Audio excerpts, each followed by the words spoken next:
Assalamualaikum warahmatullahi wabarakatuh. Selamat mendengarkan dan melihat video saya. Sudah lama saya vakum dari video ini karena kesibukan kerja tiap hari demi memenuhi kebutuhan. Dan sekarang saya lanjutkan lagi video saya yang kemarin-kemarin ini tentang pikiran yang mudah panik dan selalu ketakutan mau kemana-mana, naik motor takut, mau jalan kaki takut pingsan, terus waktu tertidur terbangun kayak kaget lalu berdebar-debar, napas sesak. Itu ya emang sensasinya asam lambung. Semua orang yang menderita asam lambung itu hampir sama, cuman kapasitasnya ada yang lebih parah, ada yang sedang, ada yang ringan. Itu macam-macam tergantung fisiknya. Sekarang saya ingin menjelaskan tentang bagaimana terhindar dari rasa takut, panik, dan selalu ketakutan, takut ginilah, takut gitulah. Sebenarnya itu semua kunci dari kesembuhan asam lambung itu dari pikiran. Obat yang paling mujarab pertama kali itu dari pikiran. Usahakan pikiran itu jangan selalu panik.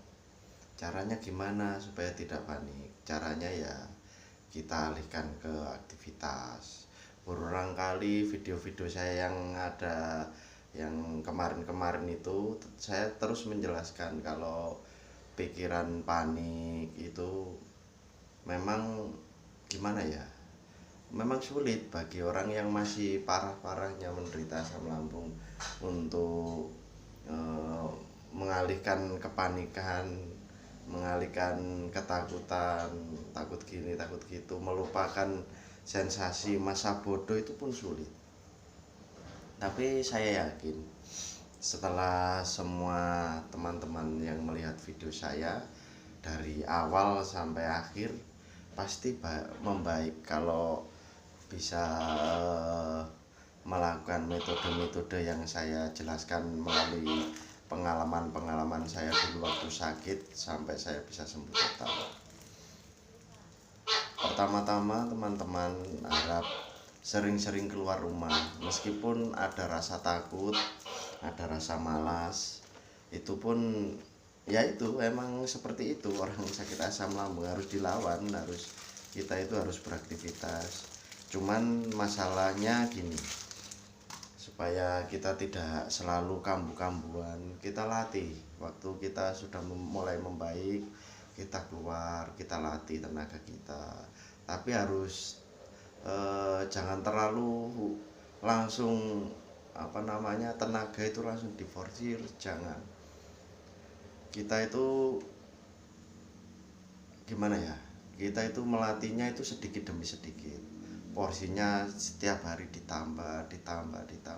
Semakin kita sering beraktivitas, mencari kesibukan, bagi yang sulit tidur juga, bagi yang badannya sakit semua karena peredaran darah dalam badan kita itu tidak bisa normal, tidak bisa gimana ya, nggak bisa beredar secara, edaran darah ini nggak bisa beredar secara sewajarnya waktu kita sembuh. Karena apa? Kita kurang gerak. Pada waktu kita sakit itu sering tidur-tiduran, malas-malasan. Ya emang karena pikiran kita itu sama pikiran kita itu mengganggu aktivitas kita. Jadi kita itu merasa sakit-sakit semua itu sebenarnya dari pikiran kita sendiri, pikiran negatif. Saya dulu juga seperti itu, kayak sakit ini nggak bisa sembuh. Tapi saya yakin setelah saya melihat video-video mentor-mentor yang lama-lama yang udah sembuh total dan memberikan edukasi biar kita cepat sembuh, caranya gimana, itu juga saya melihatnya, jadi saya memahami caranya kita bisa sembuh itu saya memahami dari video-video yang mentor-mentor yang dulu-dulu yang pernah saya lihat, seperti di sebelah-sebelah itu channel tetangga itu emang benar.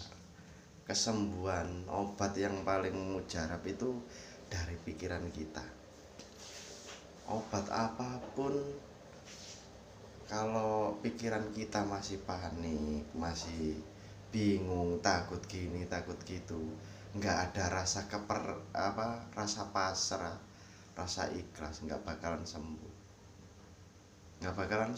Obat itu pun meskipun mahalnya minta ampun, bagusnya gimana pun, kalau pikiran kita masih belum bisa santai, rileks, dan mencoba untuk mencari pengalian pikiran yang ruwet, pikiran yang stres ini, ya nggak bisa sembuh.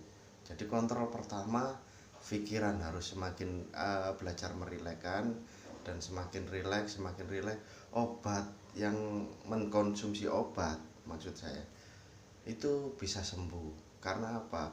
Semakin pikiran kita rileks dan kita meyakinin obat dari dokter atau obat apapun untuk kesembuhan kita yakini dengan yakin-yakinnya, maka kita akan sembuh. Karena apa? Yaitu kalau kita pikiran panik, seperti apapun obat itu nggak akan bakalan kita sembuh. Karena apa? Kesembuhan itu dari keyakinan kita. Jadi yakin kalau bisa sembuh, pasti semuanya saya yakin bisa sembuh. Sampai di sini dulu video saya. Terima kasih. Besok kita sambung lagi. Assalamualaikum warahmatullahi wabarakatuh.